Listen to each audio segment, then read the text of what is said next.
Olá, pessoal. Esta é a aula 2 do curso Paulo Freire, 100 anos, leituras fundamentais, e neste módulo 3 estamos abordando, então, o tema Freire e Africano, estudando o livro Cartas à Guiné-Bissau.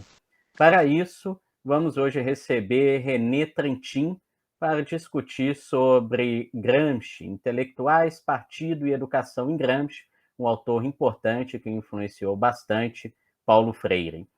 René Trentin possui licenciatura em Pedagogia pela Faculdade de Educação, Ciências e Letras de Mogi Mirim e licenciatura em Filosofia pela PUC Campinas. Mestre e doutor pela Universidade Estadual de Campinas, fez pós-doutoramento junto à Fundação do Instituto Gramsci em Roma, foi professor do ensino médio na rede pública de São Paulo e atualmente é professor livre-docente do Departamento de Filosofia e História da Educação da Faculdade de Educação da Unicamp. Atua principalmente com os temas de pesquisa Antônio Gramsci, ensino de filosofia, História da Educação Brasileira no período pós-1964 e Filosofia e Educação.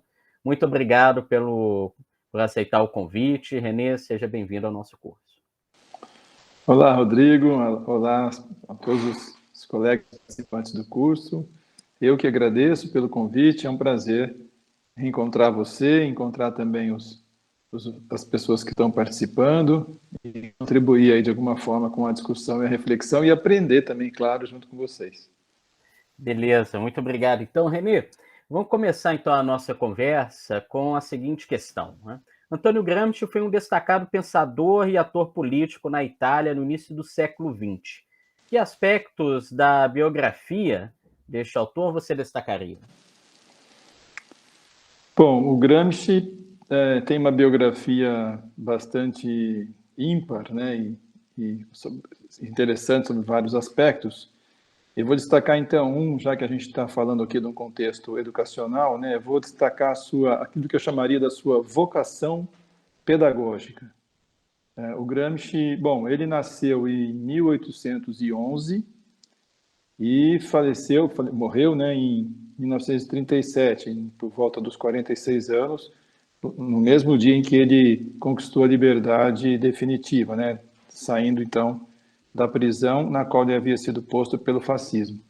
E ao longo de todo esse período, de toda a sua vida, o Gramsci sempre demonstrou um grande interesse pela educação. Desde a época de criança, na escola, né, ele frequentou a escola com muito desejo, com muito comprometimento. Ele só tirava notas muito altas. Teve até um momento em que ele teve que deixar a escola ainda criança para poder ajudar na manutenção da família, porque a família passava necessidades. Ele tem uma passagem de uma das cartas dele em que ele relembra isso e diz que ali talvez tenha nascido o seu grande sentimento de revolta contra a desigualdade, né? Porque ele via que as crianças, filhos das classes médias e altas da cidade, ali na Sardenha, onde ele morava, o filho do padeiro, o filho do alfaiate, enfim, que podiam frequentar a escola, não tiravam muito proveito dela. E ele, que queria tanto, né, não estava podendo frequentar porque tinha que trabalhar. Depois ele volta a estudar e tal, e consegue completar a sua escolaridade, e com a ajuda de uma bolsa de estudos que havia ali na região, ele consegue ingressar na universidade, né? Mas ao longo de todo esse período, ele sempre teve uma vocação pedagógica muito intensa. Ele primeiro, já na universidade, ele vai militar principalmente por meio da participação que ele tem nos jornais, primeiro do Partido Socialista, né, e alguns outros ali da região de Turim. E então o Gramsci escreve muito em jornais, principalmente esses, né, vinculados aos partidos, tendo como objetivo principal atuar na formação política da classe trabalhadora, que era o público a que esses jornais se dirigiam. Também vai ter uma militância pedagógica prática, porque ele vai fundar, inclusive dentro do partido, uma escola, pensando já na formação dos próprios militantes. Essa escola vai ter que ser suspensa por um tempo por causa da repressão provocada pelo fascismo. Aí, não se contentando com isso, eles transformam essa escola numa escola por correspondência, mantendo, né, a proposta do seu funcionamento, e até depois, quando ele é preso, em praticamente todas as prisões por onde ele passa, ele vai desenvolver uma atividade educativa, fundando escolas mesmo, às vezes até com níveis diferentes, reunindo lá as pessoas que queriam participar, oferecendo cursos tanto de alfabetização, por exemplo, como até círculos de discussão sobre temas mais complexos, como eles costumavam fazer até na experiência do partido. Havia também os círculos de cultura, que eles tinham constituído uma experiência jornalística, né, que era uma espécie de reunião que eles faziam para compartilhar as ideias, e cada um trazendo as contribuições na sua área, enfim. E a própria visão que ele tem do partido, né, como sendo um órgão também responsável pela formação da política e da consciência da classe trabalhadora. Então, em toda a sua vida, ao longo de toda a sua vida, o Gramsci sempre teve um comprometimento, eu digo uma vocação pedagógica que se expressou na prática através de uma série de atividades que ele desenvolveu. Inclusive, teve também a fundação de um jornal, né, que é o Lodz no Novo, que é bastante conhecido, que tinha também justamente essa função de formar culturalmente a classe trabalhadora. Enfim, tudo isso mostra esse aspecto, para mim, determinante, fundamental na biografia dele, que é essa veia pedagógica. Então, eu destacaria esse aspecto, Rodrigo, já que nós estamos aqui no contexto educacional. Não, ótimo, excelente. O que é bom até, né, destacar esse aspecto, porque nem sempre, eu acho que quem ouviu falar de Gramsci conhece essa verve ou essa vocação pedagógica, não é? Exato. Sabe muito do Gramsci, o político, o cara que ficou encarcerado pelo regime fascista de Mussolini, mas nem sempre conhece a história anterior à prisão, que Exato. envolve toda essa preocupação pedagógica e como você traz ali até com aspectos inovadores para a época, essa coisa de uma educação quase que à distância, né? Uma educação por correspondência, como você chamou Exato, a exato. atenção aí. A Ah, educação à legal. distância com os recursos da época, né? Sim, claro, claro. Imagina se o Grêmio tivesse uma internet, né? O que seria, então, a escola por correspondência que ele se engajaria. Mas, bom, Renê, para a gente conhecer um pouco mais, não é, sobre as dimensões biográficas, mas, sobretudo, também bibliográficas do Gramsci, podia falar um pouco para a gente como que a obra dele está organizada, quais são as suas características editoriais, né? Porque Tá. o Gramsci é um autor, assim como um outro personagem importante para a gente entender o Paulo Freire aqui no nosso curso, que é o Amilcar Cabral, não tem uma obra sistemática, né? É um sujeito da atuação política, da formação, como você chamou a atenção. Isso está presente no Amilcar Cabral, mas está presente também no Gramsci de uma maneira ali diferenciada. Então, eu gostaria que você pudesse falar um pouco ali sobre a obra dele, até mesmo Tá. para a gente ficar um pouco mais atento, né, de como que a coisa está organizada, entender bem Ótimo. como esse pensamento se É estruturou. isso. Isso é importante até para quem quiser estudar depois, né, se aprofundar. Então, a obra de Gramsci se divide basicamente em três tipos de textos. O primeiro, que a gente costuma chamar de textos pré-carcerários, ou alguns chamam também de textos de juventude. O Gramsci morreu com 46 anos, ele era jovem a vida inteira, né? Então, mas os textos pré-carcerários, né, como o próprio nome diz, são aqueles que ele escreveu antes de ser preso. Então, são artigos publicados em jornais, como eu tinha comentado, ele escreveu muito, ele escreveu em diversos jornais, não só no Lordes do Novo, né, que a tradução seria a Nova Ordem, que é um jornal que ele e alguns companheiros do Partido Socialista, depois Partido Comunista, vão criar, mas tinha também os jornais que já existiam, como La Vanguardia, o Il Grido del Popolo, em que ele também escrevia, depois ele se torna dirigente. Ele escreveu demais, assim, uma infinidade de artigos, textos, crônicas sobre os mais variados temas, inclusive muitos sobre educação, sobre questões políticas, questões do cotidiano, enfim. Ele era basicamente um jornalista, né, assim, militante jornalista. Então, o primeiro conjunto de obras é esse. A gente tem uma boa parte desses textos traduzida e publicada no Brasil em dois volumes da coleção, dois volumes da editora Civilização Brasileira, né, chamado Escritos Políticos. Na verdade, tem um número razoável desses textos ali, mas ainda são poucos comparado com a totalidade do que o Gramsci escreveu, né? Alguns são inéditos no Brasil. O segundo conjunto de obras, eu destacaria as cartas que ele escreve na prisão, né? Então, as cartas do cárcere.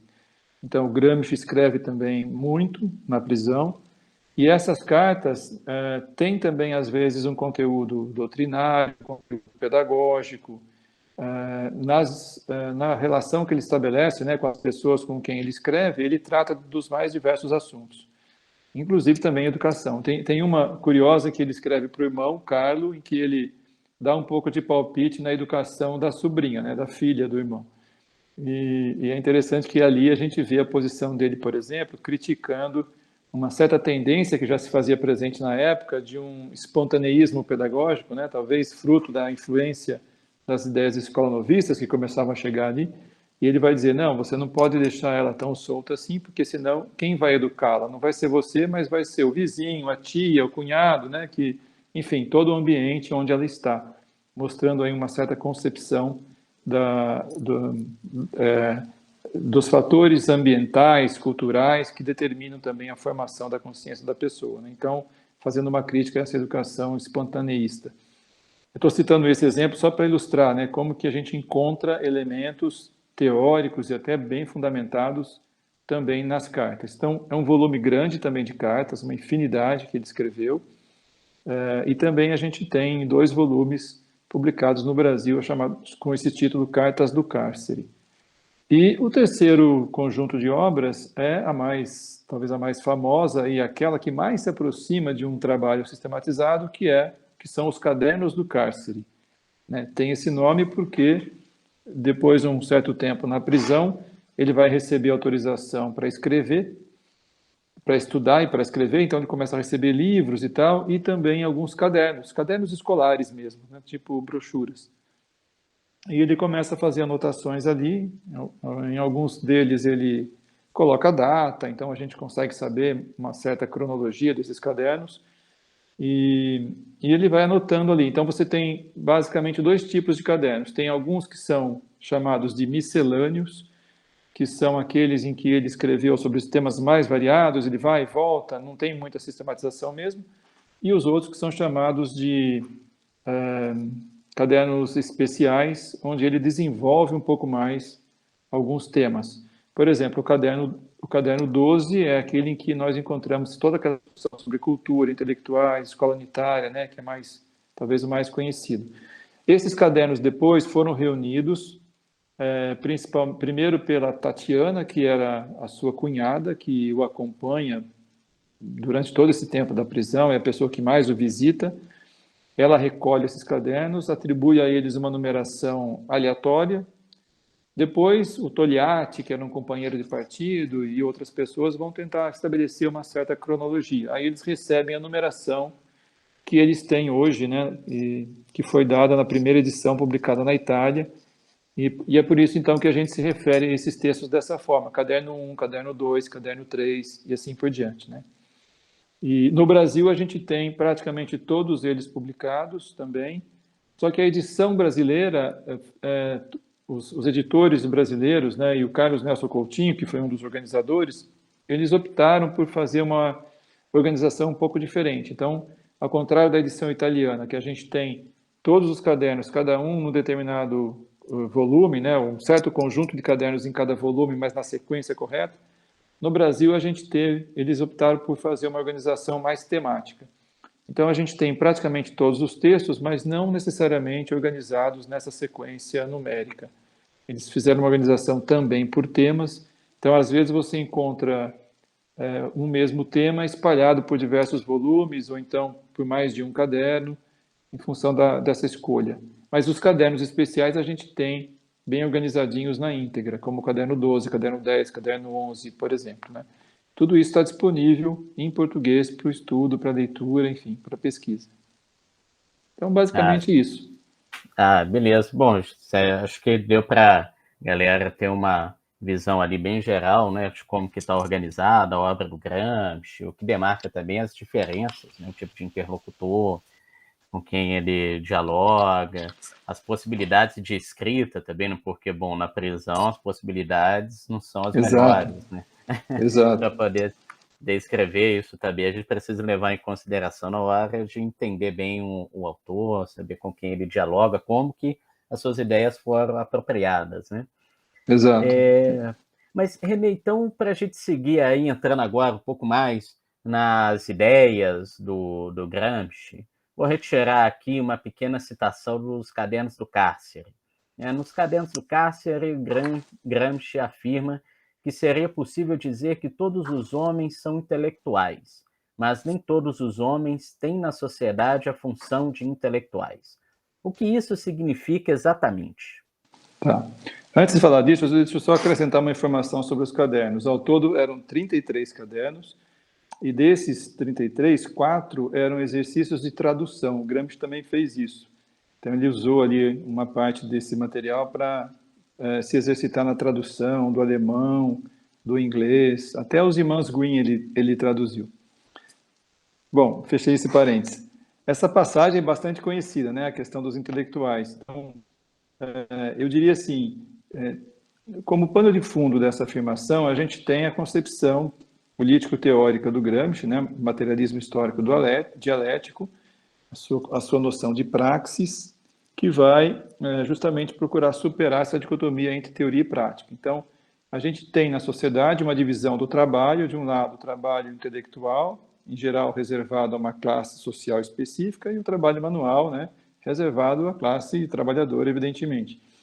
Então, a postura política e teórica do Gramsci pressupõe, né, o compromisso com a superação dessa estrutura social que estabelece essa divisão, apontando para uma sociedade, no limite, sem classes, né? Então, em que todos possam se realizar plenamente numa formação omnilateral, uma formação integral, assim por diante, que não estabeleça essa dicotomia. Então, um dos pressupostos disso, para isso, é você afirmar justamente isso que ele disse nessa passagem que você citou, né?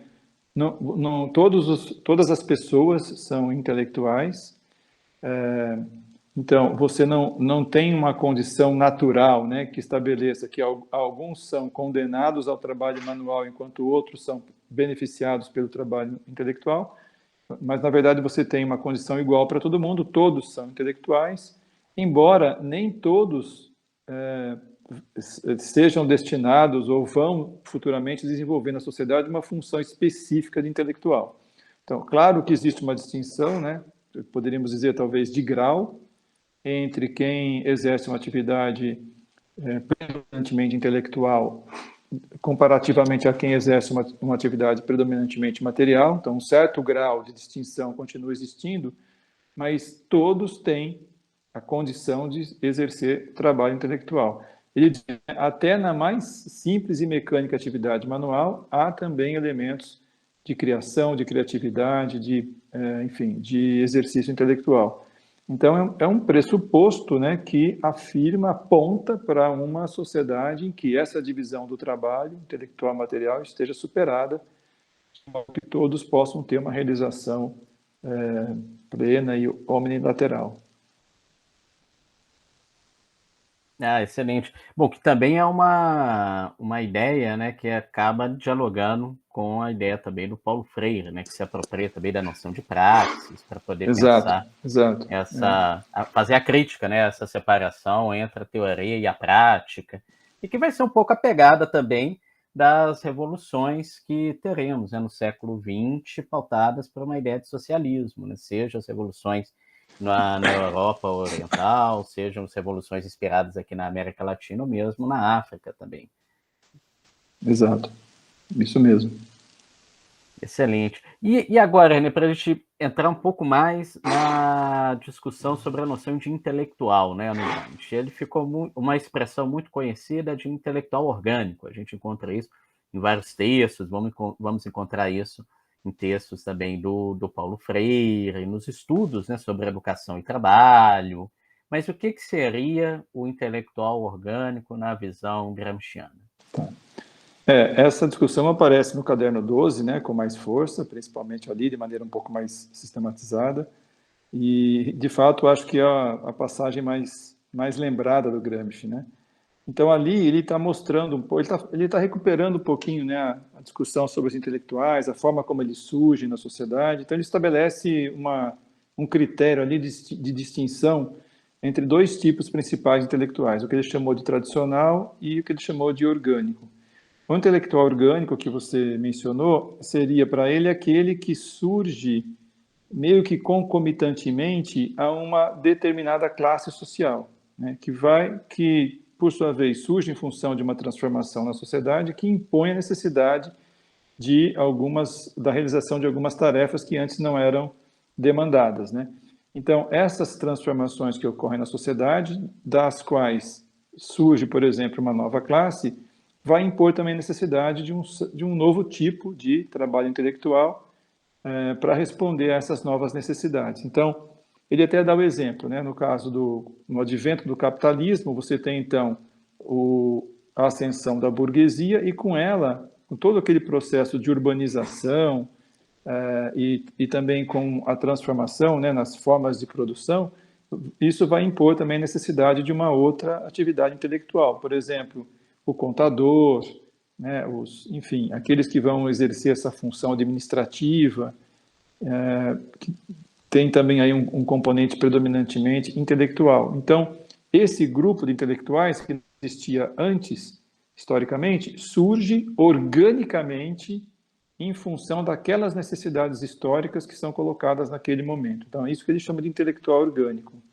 né? E ele vai ter uma função importante ali, principalmente nesse processo de transformação, né? Porque ele vai ser um dos responsáveis pela produção da hegemonia, né? Pela consolidação no plano das ideias daquela nova situação, daquela nova circunstância, daquelas transformações. Já o intelectual tradicional seria então aquele que já existe, né, ou já existia, continua existindo, apesar, muitas vezes, das condições que geraram a necessidade do seu surgimento já terem desaparecido, ou pelo menos não serem mais tão fortes como era no passado.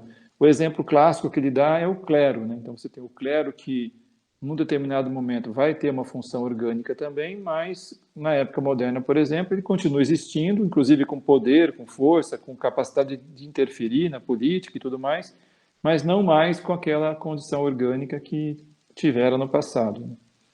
Então, é mais ou menos essa distinção. Então, você pode ter intelectuais orgânicos tanto vinculados a uma classe quanto a outra. Às vezes, ocorre também um pouco esse equívoco, né? Tem gente que acha que intelectual orgânico é sempre intelectual progressista. Não necessariamente, né? A burguesia tem também os intelectuais orgânicos que vão agir no sentido da produção da hegemonia a favor dessa classe, né? Assim como também os trabalhadores podem ter os seus intelectuais orgânicos que vão atuar na construção de uma luta por uma outra hegemonia, né? Então, é mais ou menos essa a distinção. Não Legal. sei se Bom, ficou claro, Rodrigo. não, ficou ótimo, porque me parece também que essa é uma das.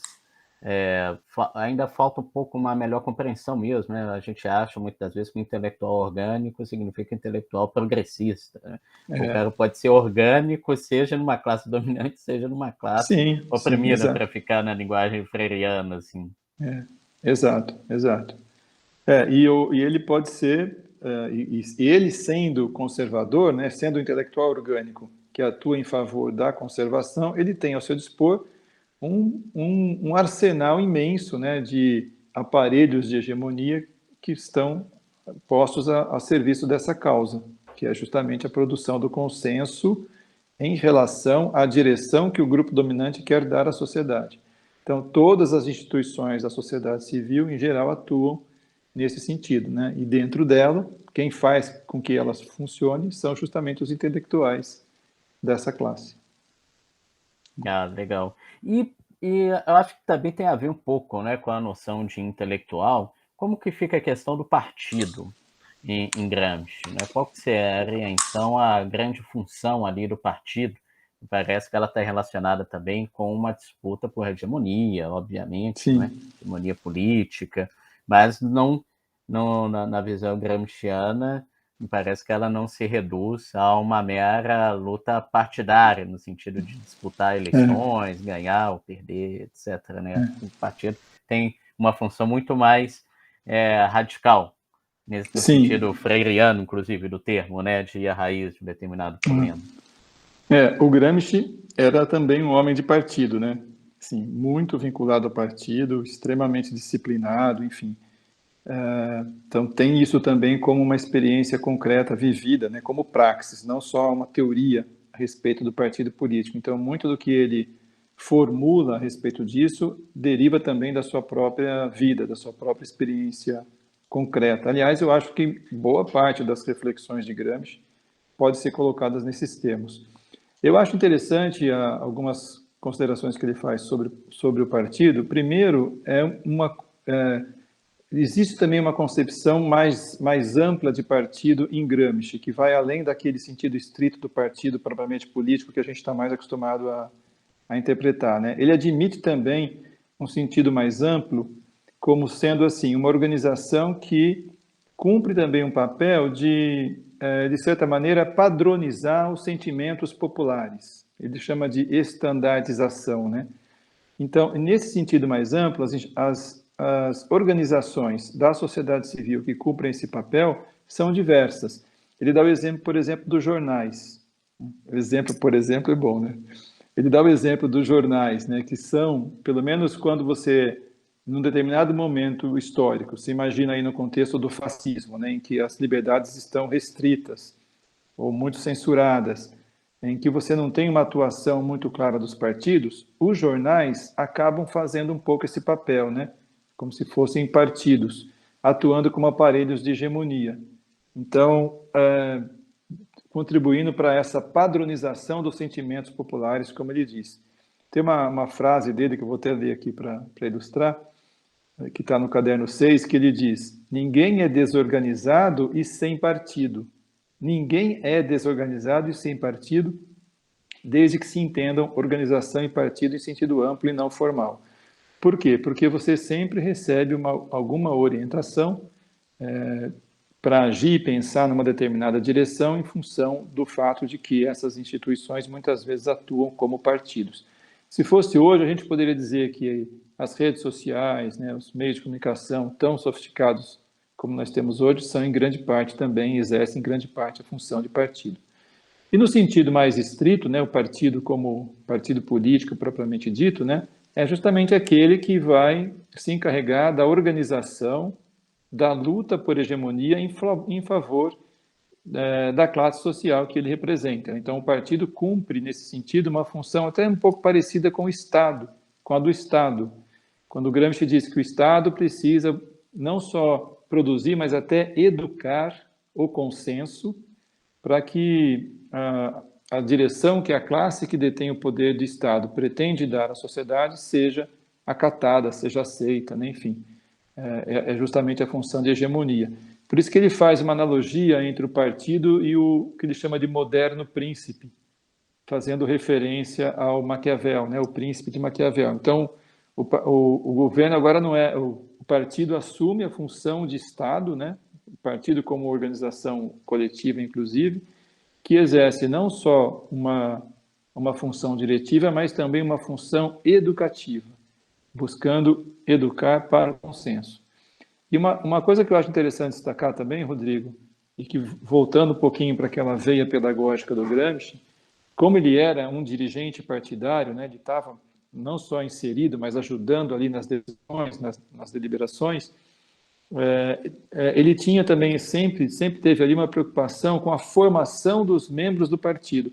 Aquela tese de que todos são intelectuais vale também internamente ao partido. Então, todos os membros do partido deveriam ter formação intelectual suficiente para que, em algum momento, pudessem assumir também a condição de dirigentes partidários. Isso não é só um pressuposto teórico e político, mas é também uma necessidade prática daquele momento, né, em função do fato de que muitas lideranças estavam sendo presas, como vai acontecer com ele, inclusive, né, pelo fascismo. Então, era preciso que quem ficasse tivesse as condições suficientes para assumir a condição. Mas isso, quis destacar isso porque ele e outras pessoas ali, né, outros companheiros, vão investir energia e, enfim, vão desenvolver estratégias para garantir essa formação das lideranças. Então, uma delas, que, como eu já tinha mencionado, é a Escola de Cultura e Propaganda, que eles montam dentro do partido para a formação dos seus militantes, né? Que depois vai se espalhar, enfim. Então, é uma preocupação com a autonomia, com a formação intelectual, superando, então, aquela relação de dominação, né, que se verifica até mesmo dentro dos partidos, a força da liderança individual, né, como a gente vê até hoje, né, inclusive no Brasil, os partidos muito identificados com uma determinada liderança, com uma determinada personalidade, né, uma visão personalista. Então, superando isso e procurando mostrar a necessidade de que cada membro do partido, sendo também intelectual, adquira as condições de se tornar dirigente. E o mesmo vale para a sociedade, né?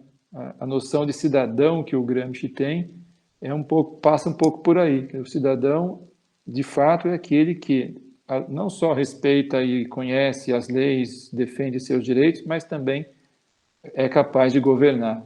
Então, essa é uma cidadania radical mesmo, né?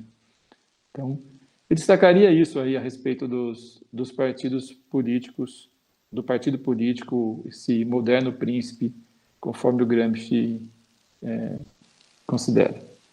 Ah, legal. Não, eu acho que foi excelente, porque vai permitir para quem aí está fazendo a leitura do Cartas da Guiné-Bissau perceber como que essas ideias também estão presentes ali na discussão que o Freire faz com relação ao país GC, que era o partido fundado ali pelo Amilcar Cabral, e a importância que ele dá ao partido como construtor mesmo, né, da sociedade, de uma outra cultura, a importância pedagógica que o partido tem, no caso do contexto lá de cartas, no contexto de cartas da Guiné-Bissau, né, no momento ali da luta pela independência, a preocupação de se formar escolas nas zonas libertadas, da formação dos próprios dirigentes, e também pegando o gancho com o Freire, a discussão que o Freire vai fazer, como você estava destacando ali, né, a ideia de que haja uma formação cultural, de verdade, não apenas o depósito nas esperanças em alguma liderança e as massas e a população, como é que fica, não é? Se essa Exato. liderança some, né? Como que fica, então, essa relação? E para a gente poder caminhar, então, um pouco, eu acho, nessa linha, né, com relação ao partido, à atuação política, como que fica, segundo o Gramsci, a relação, então, entre revolução e cultura? Não é? Será a revolução, ela tem também uma dimensão cultural? Como que ele pensa, então, essa discussão sobre revolução e cultura, que a gente pode também pensar, né, uma discussão sobre política e cultura? Tá. Esse é um tema bastante amplo, né, e complexo. Eu sugeriria, para quem quiser começar essa conversa a partir de Gramsci, a leitura de um dos artigos jornalísticos dele, chamado Socialismo e Cultura. É um artigo de 1916, está publicado também nessa coletânea que eu mencionei. É muitíssimo interessante esse texto, vale a pena, e a gente consegue também ali, é até inevitável, eu diria, você imaginar alguma proximidade com Paulo Freire a partir desse texto. Eu não sei se eu posso dizer isso, mas o Paulo Freire deve ter lido esse texto do Gramsci, né? Socialismo e Cultura. Porque ali ele vai trazer uma concepção, eu diria, um pouco inovadora de cultura, e mostrando um pouquinho como é que ela se relaciona com a construção do socialismo, né? Portanto, também com a cultura. Mas antes disso, ele faz uma crítica muito bem feita, interessante, à noção de cultura bastante conhecida, bastante corrente, como saber enciclopédico. E ele diz assim, ele usa até essa expressão, como se o ser humano fosse um recipiente a ser preenchido com informações brutas e desconexas. O que lembra isso, né? Se não a noção de educação bancária lá do Paulo Freire, né? É um pouco inevitável você fazer essa analogia. Então, ele diz, é preciso superar essa concepção de cultura como sendo saber enciclopédico, que saber esse que poderia ser depositado, digamos assim, né, nas pessoas como se elas fossem recipientes vazios, como se você pudesse encaixotar no cérebro delas, essa também é uma expressão dele, para que elas depois pudessem recorrer a esse saber em cada situação em que isso fosse necessário. É muito próximo, né, da noção do Paulo Freire.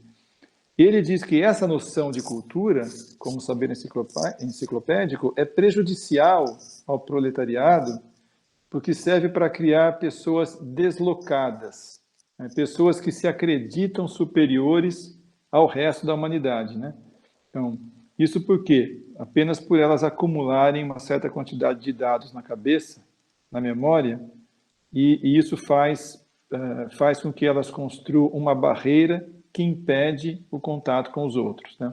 Criam pessoas penósticas, pessoas, enfim, um pouco arrogantes, né? Que se consideram presunçosas, que se consideram superiores aos demais.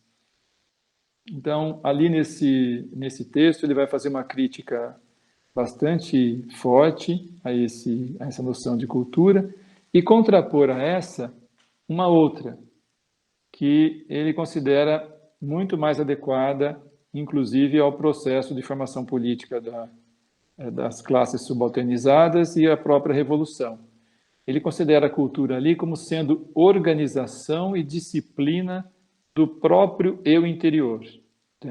É uma tomada de posse da sua própria personalidade. É a conquista de uma consciência superior, superior no sentido de que é diferenciada em relação à consciência anterior, né, do senso comum, por exemplo. E, então, é a conquista de uma consciência superior pela qual a pessoa passa a compreender o seu próprio valor histórico, a sua função na vida social, né, os seus direitos, os deveres, a sua condição de sujeito da história. Então, um processo de conscientização, de autoconhecimento, uma espécie de conhece a ti mesmo. Isso é cultura ali nesse texto para o Gramsci. E essa consciência superior, ninguém adquire por evolução espontânea, ele diz. Não é uma coisa que se dá de repente assim na nossa mente, na nossa cabeça, né? Mas ela precisa de uma ação, de uma mediadora que produza essa consciência mais qualificada, essa consciência unitária, como ele diz. E claro que aí vai entrar, então, em cena o processo educativo, né? Então, aí a aquisição, o desenvolvimento dessa consciência pressupõe uma ação educativa operada pelos intelectuais, evidentemente os intelectuais orgânicos das camadas subalternas, que são aqueles que estão comprometidos com esse objetivo da transformação da sociedade, né? Para que haja, então, a formação das camadas populares.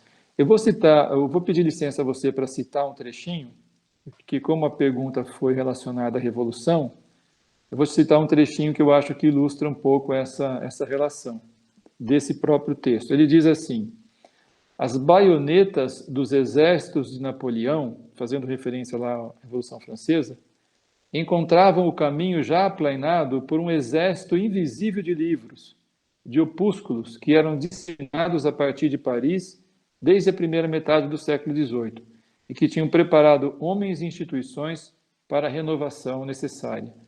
Então, o que ele está dizendo aqui? Ele não está fazendo nenhuma concessão ao idealismo, por exemplo, né, imaginando que era preciso primeiro formar a consciência das pessoas para depois fazer a revolução. Não, ele está dizendo que é um processo histórico em que as coisas já vêm acontecendo conjuntamente, né? Há um conjunto de ideias já suficientemente difundidas que ajudam a preparar o caminho para aquela transformação que está para ocorrer. Então, só que isso não acontece espontaneamente, é preciso que haja uma ação intencional, né, de mediação, que seria então uma atribuição dos intelectuais, do partido político, daqueles que estão comprometidos com essa causa. Então, a cultura tem, sim, uma contribuição fundamental para o processo revolucionário, porque é dela que vai nascer tanto essa consciência que ele chamou aí superior, né, quanto também a condição de superação da hegemonia para você poder fazer, de fato, a revolução. Ah, legal. E como que a educação, de maneira assim, mais específica, né, entra nessa discussão com relação à revolução, à cultura? A educação ela vai ter um espaço específico ali no pensamento do Gramsci, ou também ele vai pensar a educação de uma maneira mais ampla do que além da escola? Como que ele pensa, então, a educação e a sua função aí nessa construção de uma nova sociedade? Ele pensa a educação no sentido mais amplo e pensa também na escola, né? Então, no sentido mais amplo, um pouco do que a gente já falou até agora, né? Então, toda essa preocupação que ele tem com a formação cultural das massas e que para a gente conseguir esse objetivo é preciso atuar nas mais diversas frentes. Então, não dá para abdicar de nenhuma delas, né? Então, no caso deles, né, ali, no movimento do qual ele fazia parte, eles atuaram por meio do jornal, também constituindo escolas, também na militância propriamente dita, no próprio partido. Depois o Gramsci vai ser deputado, então aí você abre uma outra frente de luta. Então você tem também, no sentido mais amplo, o processo educativo que se dá sob diversas formas, né? E especificamente em relação à escola, acho que o texto em que isso aparece de maneira mais sistematizada é o caderno 12, mas há também alguns textos jornalísticos em que ele discute um pouco a questão escolar. Nós vamos ter ali uma preocupação forte dele, né, com a superação daquela distinção que havia sido estabelecida no sistema de ensino italiano, principalmente pela reforma Gentili, que era o ministro da educação do Mussolini, né, em que você vai ter, então, ali definitivamente uma educação para as camadas populares, que era uma educação basicamente profissionalizante, e uma educação mais genérica para as camadas altas, que vão ser os que vão ser destinados a governar. Então, o Gramsci faz uma crítica a essa divisão, né, e propõe, então, a chamada escola unitária. Então, para responder àquela situação da reforma Gentili, que havia estabelecido aquela distinção, né, entre educação profissional para uma determinada faixa da população, as camadas populares, e a educação mais genérica, mais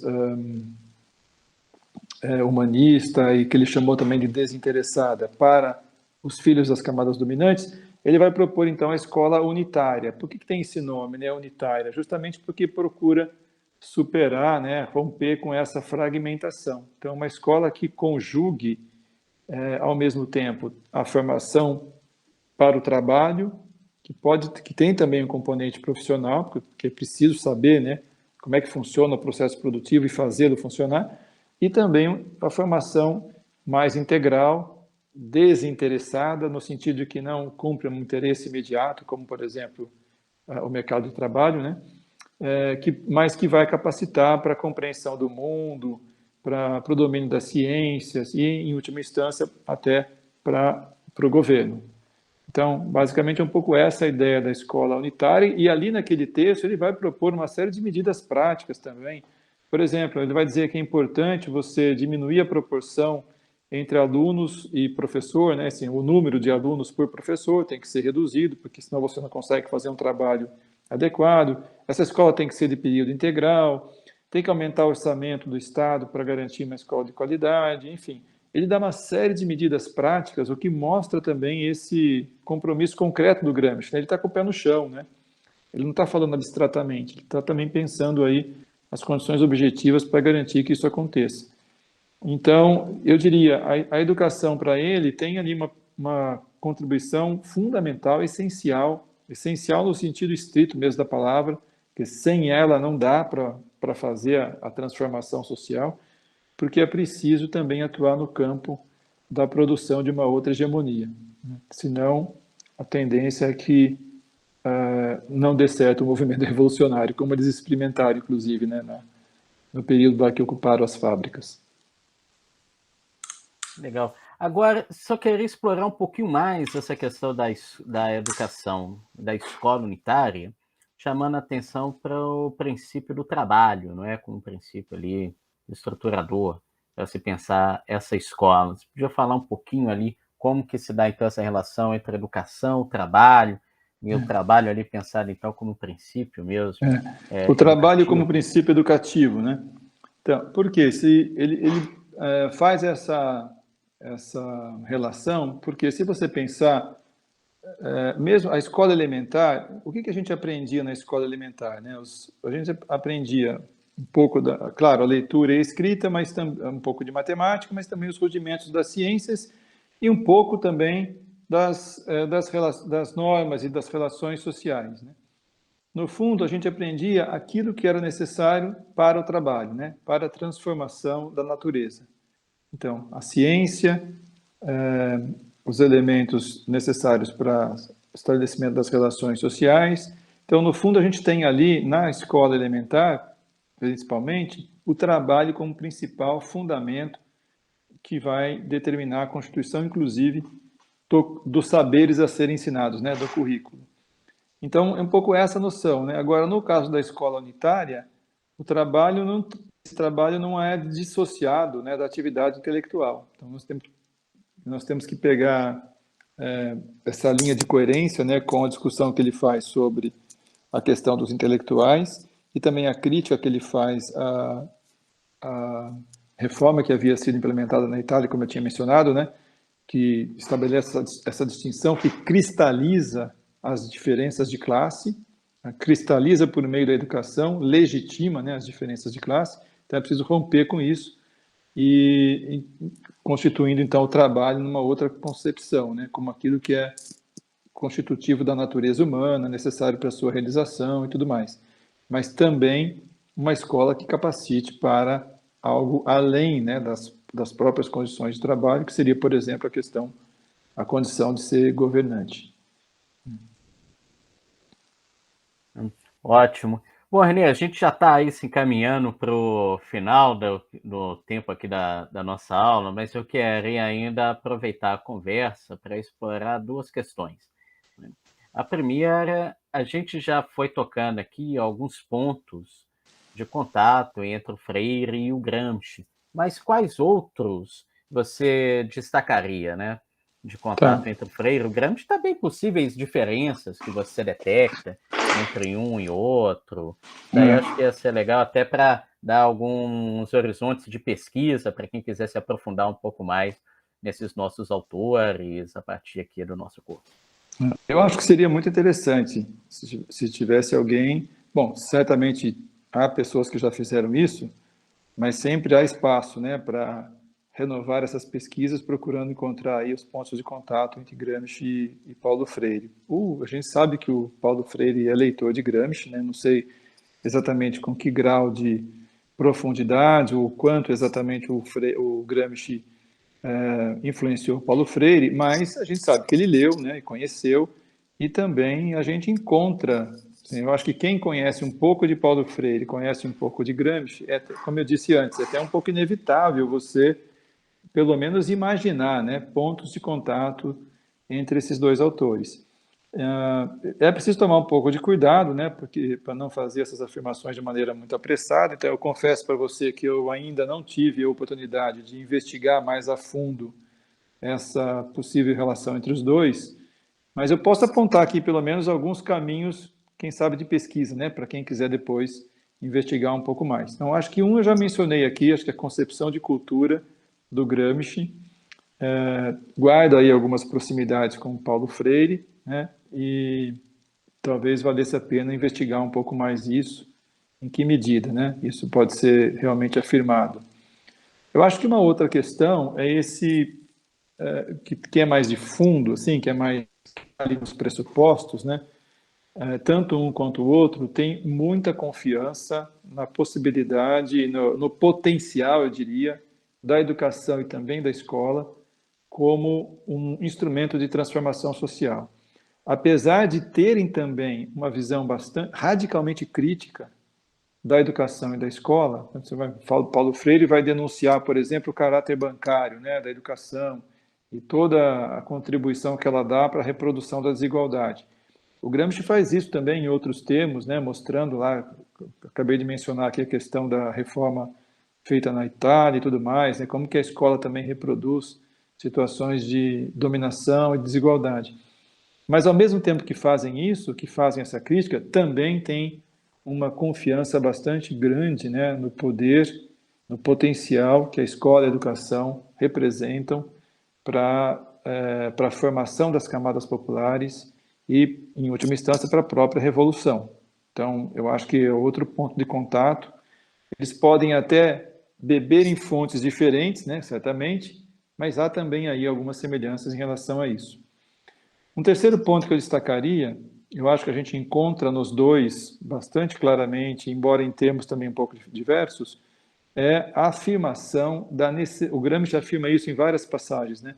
Da absoluta necessidade de contato permanente do intelectual com o simples. Então, não há trabalho de educação que produza uma nova hegemonia sem isso. Então, os intelectuais comprometidos com a transformação da realidade, com a formação da consciência crítica, como diria Paulo Freire, precisam estar em permanente contato com o simples, com os oprimidos, né, os deserdados da terra, enfim. A posição está presente nos dois. Paulo Freire fala do amor ao povo, né, da necessidade de estar junto, de estar presente, enfim, de conhecer o universo cultural, inclusive. O Gramsci fala de partir daquilo que o aluno já sabe, como uma espécie de princípio pedagógico. Enfim, essa questão da proximidade entre o intelectual, aquele que exerce a função de intelectual, né, e a pessoa que vai ser com quem se vai trabalhar pedagogicamente, eu acho que é um ponto de contato entre os dois. Isso, para mim, é bastante evidente. O que mais que eu poderia lembrar aqui? Bom, há uma passagem no Gramsci também, que eu acho que também, assim como aquela da cultura, nos remete meio que automaticamente ao Paulo Freire. É uma passagem do Caderno 10 em que ele está discutindo um tema que a gente chama de o filósofo democrático. Então, o filósofo democrático é aquele que estabelece com o ambiente no qual ele vai atuar uma relação de reciprocidade. Então, ele não vai lá simplesmente levar o seu ensinamento. Ele aprende também com o ambiente em que ele atua e, ao mesmo tempo, esse ambiente o educa. Então, há uma relação de educação recíproca entre o intelectual e o ambiente cultural, social no qual ele vai atuar. Nessa passagem do Caderno 10, ele diz assim, mais ou menos o seguinte,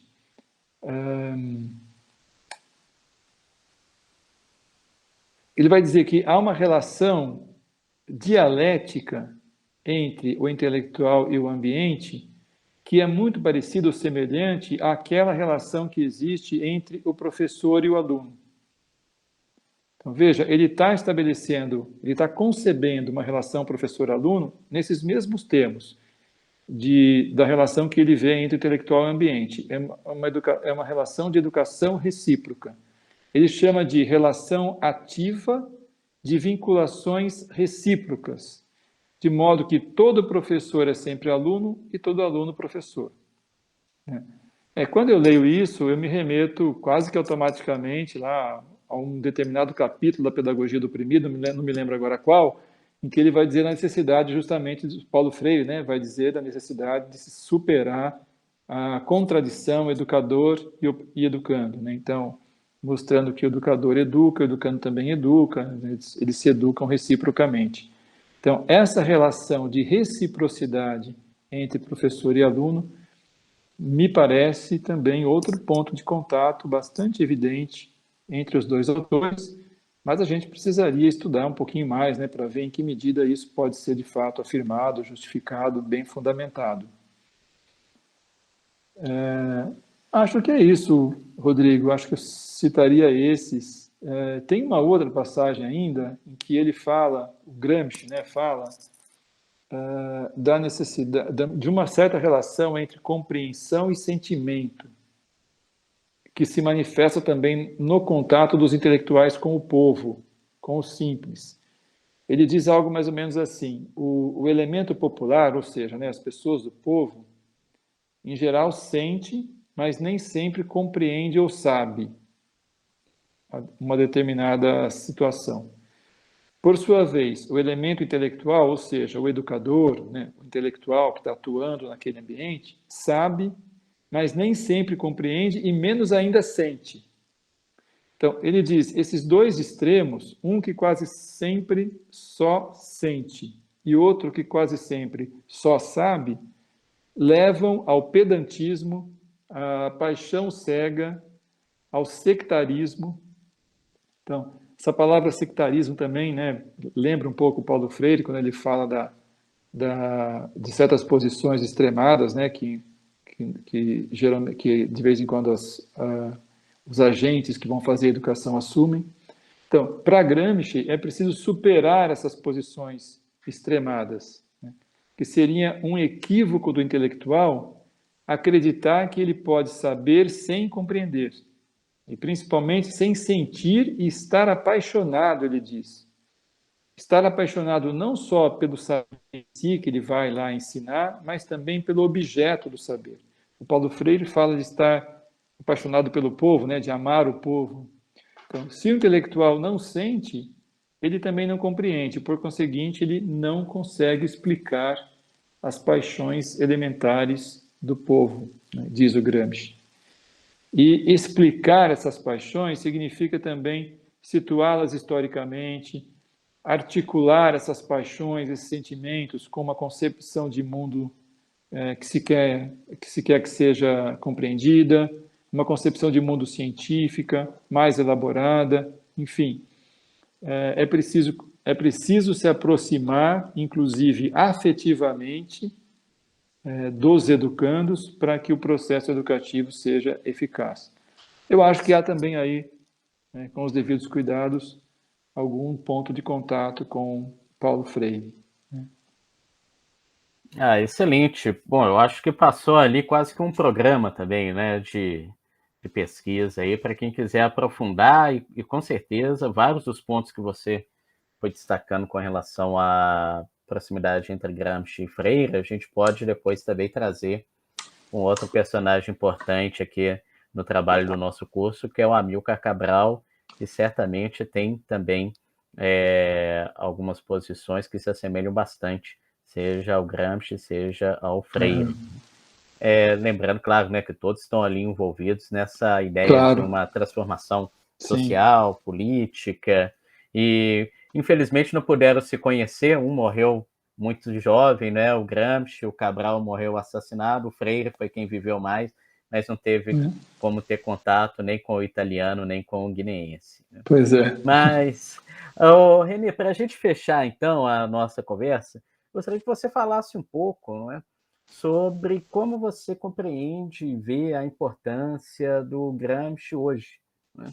O que o Gramsci nos ajuda a pensar aí na atualidade. Olha, eu sou um pouco suspeito para falar, né, Rodrigo? Porque é um autor pelo qual eu sou também apaixonado, gosto muito, mas eu diria o seguinte, com a máxima objetividade que me for possível. Eu acho que o Gramsci nos enche de esperança, principalmente no mundo de hoje, né? Quando a gente olha para o que está acontecendo no país, no mundo, avanço da extrema-direita, né? Eu acho que olhar para o Gramsci, conhecer um pouco, inclusive, da história dele, é uma coisa que nos enche de esperança. Primeiro porque ele fez tudo o que fez em condições absolutamente adversas, muito mais difíceis do que as nossas atuais, apesar das grandes dificuldades que nós enfrentamos. Gramsci também era uma pessoa muito doente, ele tinha uma doença crônica desde criança, o que fragilizou bastante a sua saúde, principalmente no período da prisão. Quer dizer, você imagina escrever, militar dessa forma na prisão, em condições muito insalubres, né? Muitas vezes tendo que ser internado, depois voltar para a prisão. Enfim, quando eu olho para essa história toda, eu não estou dando nenhuma pálida noção aqui do tamanho das dificuldades que enfrentou. Quando eu olho para essas condições e vejo, né, que ele manteve firme ali, manteve acesa, né, a chama da esperança numa transformação social e nunca deixou de lutar por ela, usando o que estava à sua disposição como recurso, sabe? Então, quando pôde, abriu escola, quando não pôde, escreveu carta, quando não pôde escrever carta, fez anotação em caderno, né? Tinha projeto de retomar esses estudos depois, mas não foi possível, enfim. Eu acho que olhar para isso é uma coisa que me enche de esperança. Olha, a gente não tem, eu diria até que a gente não tem muito direito de desanimar. Apesar que a gente desanima, a gente é humano, né? Mas a gente tem que levantar a cabeça e falar, não, tem muita coisa para fazer. E eu acho também que ele traz uma contribuição teórica importante quando ele mostra a necessidade de atuar também no campo da cultura, da superestrutura, ou, para usar um termo mais gramsciano, da sociedade civil. Então, a sociedade civil, para Gramsci, que também é parte do Estado, é constituída dos aparelhos de hegemonia. Mas os aparelhos de hegemonia são também espaços de luta, de contradição. É ali também que se luta contra a hegemonia. Ou, em outros termos, que se luta pela construção de uma outra hegemonia. Então, a escola, a igreja, os meios de comunicação, as redes sociais, tudo isso aí serve à dominação, mas serve também à libertação. Eu acho que ninguém melhor do que o Gramsci, pelo menos no contexto aí dos pensadores marxistas, ninguém mais do que ele se empenhou em mostrar a importância da luta nesse campo, né? E nós que somos da educação, já estamos lá, já estamos nesse terreno, nós já estamos na escola, né? Então, há muito o que fazer. Acho que o curso que você está coordenando é mais um exemplo disso, né? De uma possibilidade, de um potencial muito bem aproveitado para fazer a formação. E eu acho que é isso que a gente tem que fazer. Então, para mim, hoje, a principal contribuição do Gramsci é alimentar a nossa esperança de que, também por meio da educação, usando os recursos que estiverem ao nosso alcance, é possível trabalhar dentro de certos limites, evidentemente, né? Mas é possível fazer alguma coisa interessante, criativa, potente, em favor de uma sociedade justa, democrática, enfim, que haja condição de desenvolvimento pleno para todos.